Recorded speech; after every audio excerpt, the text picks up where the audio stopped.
What's up, cool cats? Welcome to Shay's Corner. If you are a returning viewer, then welcome back. Glad to have you back.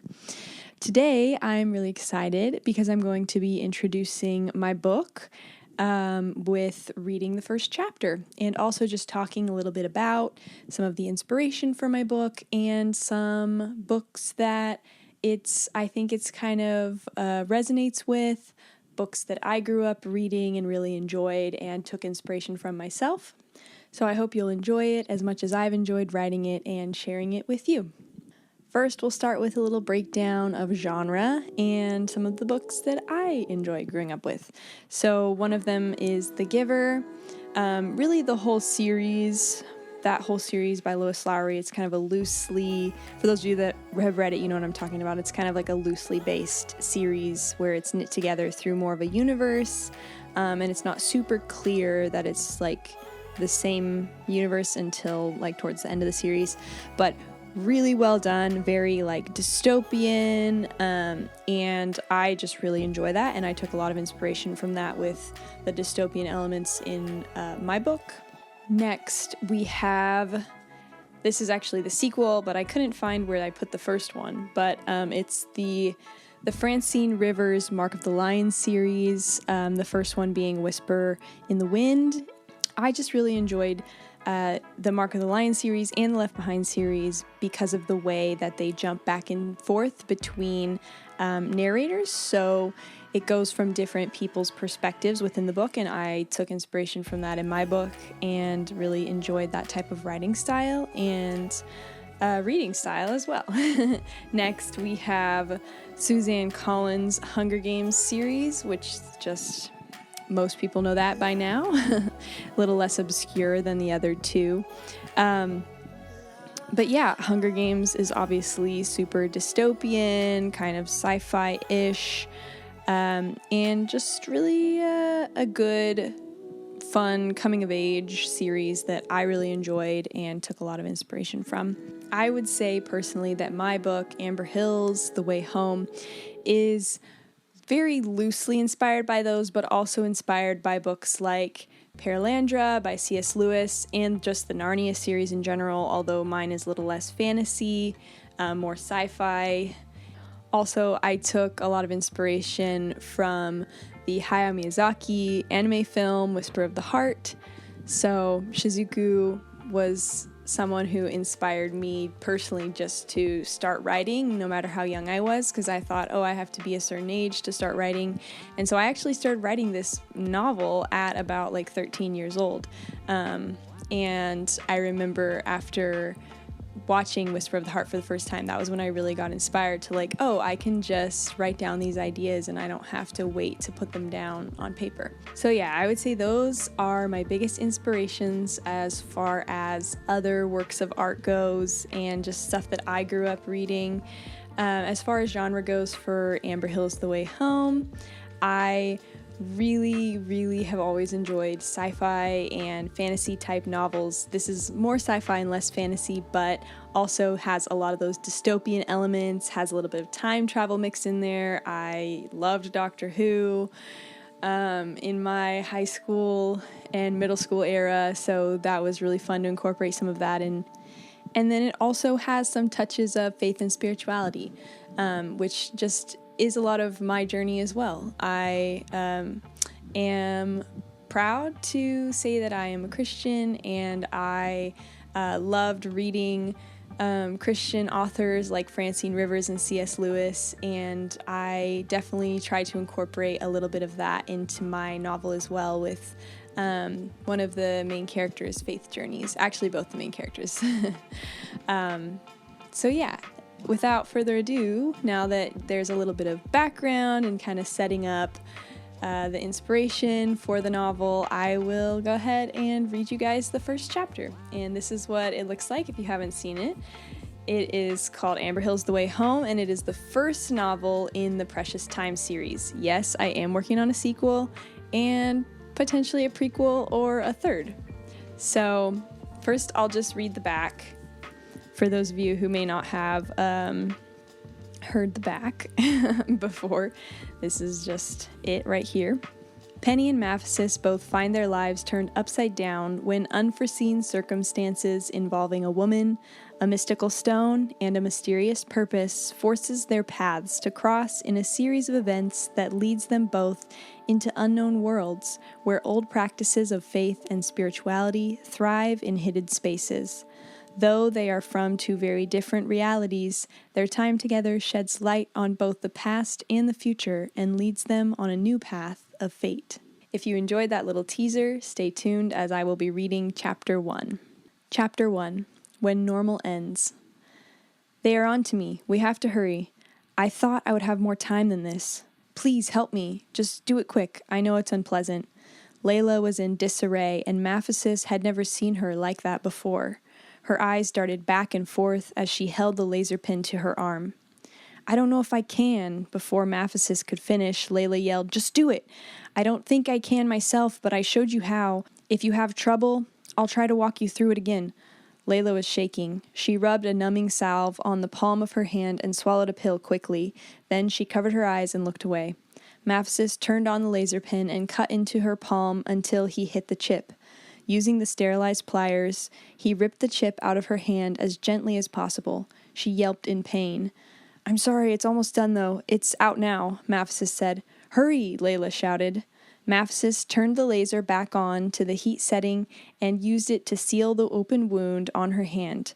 The blood had already started to gush out, and once the wound was sealed, he quickly wrapped her hand with a bandage, wrapping it around and around as quickly as he could and securing it with clips so it would stay tight against her skin. Okay, it's done, Maphesis said, letting out a huge sigh of relief. Now we have to do you, Layla said with frantic eyes. She snatched the laser from Maphesis and bent over to grab his leg. Before Maphesis had time to think about what was happening, Layla rubbed a salve on his leg and he felt it start to get numb. The numbing effect had not set in long enough by the time she began slicing open his leg to remove his chip. He screeched and looked away. Why did you take mine out too? Where are we going? Maphesis asked, alarmed and exhilarated at the same time. She shoved a pill in his mouth. He dreamed of running away with Layla, but never thought it would actually happen. She hadn't given him any warning or preparation, so he was in the dark as to what was happening or where they would go. Let's go, they will be here any minute. They definitely know now, since we tampered with the chips, Layla said, still frantic and a little unraveled from the impromptu surgery. She hopped on his back and they flew away as fast and as far as they could get from the chips that were left lying in a little pond under a tree. Within minutes, they were miles away from the chips that had been discarded. They continued to fly until Layla tapped Maphesis twice on the back. As he landed, Maphesis noticed the pain in his leg had gone away, which meant the pill must have worked. He dropped down slowly behind a hill, and almost as soon as Maphesis put her down, she cried out, I love you, Maphesis. I always have and I always will. Please be careful and wait for me to return. Stay out of sight and don't tell anyone anything if they catch you. Otherwise, all our lives will be in danger. Layla squeezed Maphesis tightly, but Maphesis was still so confused as to what was happening. He grabbed her belt as she turned away from him. What do you mean? Where are you going? When will you be back? Can't I come with you? He began rattling off these questions, but before he could have any of them answered, Layla was swept in a purple fog-like vortex. Maphesis tried to grab her hand as the belt he'd been holding on to broke, but her hand slipped through his, like the very fog she disappeared with. He watched her blonde hair whip around before being consumed by the fog. There was nothing he could do now. I will find you, Maphesis bellowed at the dark hole closing behind her. The fog cleared, and he was alone, standing atop the mountain. All that was left of Layla was her broken belt on the ground. Penny walked to school on this crisp spring morning. It was a fairly average day for Penny, but she was in a particularly good mood. Her mom had given her a new journal the night before, and she was excited to start filling its pages. She sat in her first class, daydreaming of all the things she would write in her new, beautiful, sky blue journal. Penny living? The teacher called out, catching her attention. Present, she responded. At lunch, she sat with her best friend, Monica. She'd known Monica since kindergarten, as they'd grown up in the same town all their lives, going to the same schools. It was warmer outside now than when she'd first walked to school that morning, and she sat at her and Monica's usual table, facing the sun. I think I'd like to punch Samantha. She is the most annoying little... Monica turned to her and said, but she cut herself off, gesturing in the general direction of where the smug Samantha Crane and her cronies were sitting. Penny channeled her attention in the direction of the tall, skinny, yet well-endowed girl, for a 15-year-old that is, sat with the other cheerleaders and jocks. Monica had been irritated by Samantha's existence since back in the 2nd grade. Samantha was naturally always very thin and athletic, but she had picked on and bullied Monica about her weight as kids. Samantha was on the school dance team, and everyone adored her for her talents and beauty. Penny was one of the only people who'd ever experienced Samantha's cruel side, never having been picked on by herself, but watching her facial expressions and body language towards Monica in the bathroom or in passing, and hearing stories from Monica about her offensive remarks to her. Monica and Penny had always been a little different, and didn't quite fit in with most of the girls their age, but that is part of why she and Penny got along so well. They were both outsiders who saw the world differently. One boy, who Penny had been friends with in middle school, called her childish for her love of stuffed animals, animated movies, and outdoor imaginative play. Penny was quite content going on a picnic and role-playing being a young woman of wealth from the Victorian era over a trip to the mall or movie theater. Monica shared these interests. Besides their natural quirkiness that set them apart from the crowd in interests, Penny was not the prettiest girl in school, as far as typical Miss America beauty standards were concerned. So she thought. And Monica was not the skinniest, so they were diagnosed as weird, or so goes the strange high school standards. Neither of the girls claimed any sense of fashion, but Penny didn't care about that kind of thing anyway. She was content wearing what she thought was cute and comfortable, even if she didn't fit with the trends. Monica didn't usually say violent things about Samantha. Usually she would just accuse her of stuffing. But Monica liked the boy who Samantha was flirting with today. Jake Lawrence was not the most book-smart guy, but he was pretty stylish and good-looking. He fit right in with the cool kids, which gave Monica the hots for him, despite her general hate of the jock crowd. Samantha was sitting on the edge of the table, facing Jake, trying to be outrageously open with her flirting. Penny knew this was why Monica was so bothered.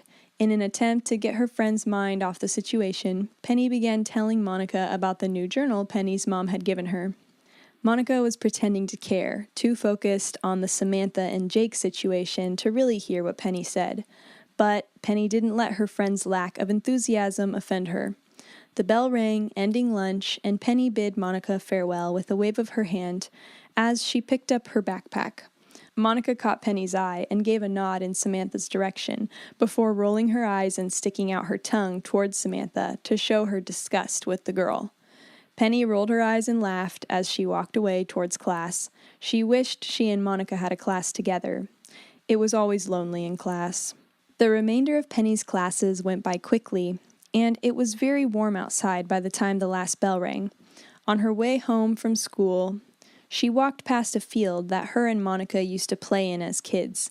She smiled, remembering fondly all their little games and the tea parties they had there. Arriving at home that afternoon, Penny whipped herself up a snack. One of her favorites after school was graham crackers with cream cheese. Penny sat down on her bed and took out her planner that contained all the homework assignments she needed to start. She looked over the assignments, which she kept color-coordinated with yellow, blue, pink, and green highlighters to separate subjects. Penny was not ashamed that she was somewhat of a perfectionist, wanting order. Though dedicated to her studies and very organized and neat, Penny also had a wildly active imagination. Penny decided to begin writing in the first page of her journal before starting her homework. She began writing about her day, the walk to school, and her interaction with Monica. But her writings quickly turned into her daydreams in class of far-off places and magical beings, places she created in her mind, where she'd much rather be than sitting in class or doing homework. "Penny, come down," her mother hollered later that evening. She then put aside her homework and went down to see her dinner sitting on the table in her usual spot next to her mother. The soup in her bowl was not particularly interesting, but it matched her life. Her life wasn't bad, but she often thought it could be better. After writing in her journal, she realized how much more she wished she could have. Her family had the same routine every week. Her parents would wake up, get ready for work, her dad would make coffee, and her mom would make breakfast. Then they'd wish her a good day before they left for work. Penny would wake up, get dressed, come downstairs for breakfast, and walk to school. After school, she'd walk home, have a snack, and do her homework. Most days, they would all have dinner together, prepared by her mother, after she came home from work. Her mother was a local orthodontist, and her father was an elementary school teacher at Penny's old school. Thanks to having an orthodontist for a mom, Penny had braces to fix her crooked teeth, and she got them off earlier this year. She needed them more than most kids, but most kids couldn't afford them. Though she now had a straight-toothed smile, she had to wear thick-lensed glasses. While all the stylish girls at school were switching to contacts, Penny had needed glasses since the first grade, and she found contacts cumbersome, uncomfortable, and ineffective for the level of blindness she suffered. As a great lover of fiction, all the movies Penny watched and books she read told her that she was the ugly duckling. However, all the fairy tales of ugly duckling transformations gave her hope for the future. She sometimes wished she could have one of those grand makeovers in the next couple years. Maybe once she became a senior in high school, she would become fabulous overnight and grow a sense of style and a curvy body to match it. Sometimes Penny would look at herself in the mirror, take off her glasses, smile without her teeth showing, which she thought looked more attractive, and put on some of her mother's makeup. All the popular girls were getting into makeup at her school, but her parents encouraged Penny to avoid makeup because she should love herself in the natural way first. Penny did, in fact, love herself, but sometimes she would like to consider herself beautiful. This was hard for her to do when all beauty standards told her she was no more than cute at best. Penny gazed into the mirror and noticed her deep brown, untamable locks hanging down to almost her elbows, her chocolate brown eyes being closer together than she'd like, her flat chest making her appear younger than her years, and her pasty complexion with red undertones making her blushes stand out. But when she took her glasses off, her image was blurred, and she could be as beautiful as she wanted. Though Penny thought that neither her nor her friend Monica were extremely beautiful, she sometimes envied Monica for her looks. Despite being a little bigger than the other girls, Monica had a beautiful, rich walnut complexion and gorgeous blue eyes. Monica had wavy brown hair, but it wasn't curly to the point of being untamable as Penny saw her own. Penny did get to have a little fun on the weekends, being away from school and all its pressures. She would hang out with Monica and they would talk, watch movies, make delicious snacks, go to their little field for picnics, and play games. Penny and Monica lived in a very small town where everyone knew everyone, shopped at the same stores, and none of them were very wealthy or poor. You could call it a suburb or a small town of sorts in Northern California. The town rarely had a fair or circus pass through. They had a small strip mall, but her family seldom went to it. Her and Monica would sometimes go to the mall when they had nothing else to do, but usually they just window shopped, as neither of the girls were granted allowances like many of the kids they went to school with. One of Monica's most interesting life stories was the time her family went to the Monterey Bay Aquarium. Penny had been to Hawaii with her family once, but she was only 4 at the time, so she couldn't really speak for if it was an interesting vacation or not. Penny liked going over to Monica's house, since she had an older brother, Josh, and younger sister, Kaylee. Penny, being an only child, liked being around other people's siblings. One of Penny's frequent daydreams was that she had a brother or sister like Monica. Penny also thought Monica's brother was kind of attractive, but she would never say that to Monica for fear of Josh finding out. Now, that is only about half of Chapter 1. However, it is quite a long chapter, so I'm going to go ahead and stop there. But if you enjoyed that so far and you would like to hear more, you can find Amber Hill's The Way Home on Amazon. It comes in a paperback version, a hardback version, which is what this one is, and also on Amazon Kindle. So There's lots of options. And if you have any questions about the book that you would like to ask me, or even just for any book recommendations, go ahead and leave it in the comments below, and I'll be happy to try and answer any of your questions. I hope you enjoyed that, and I will see you again soon. Peace out.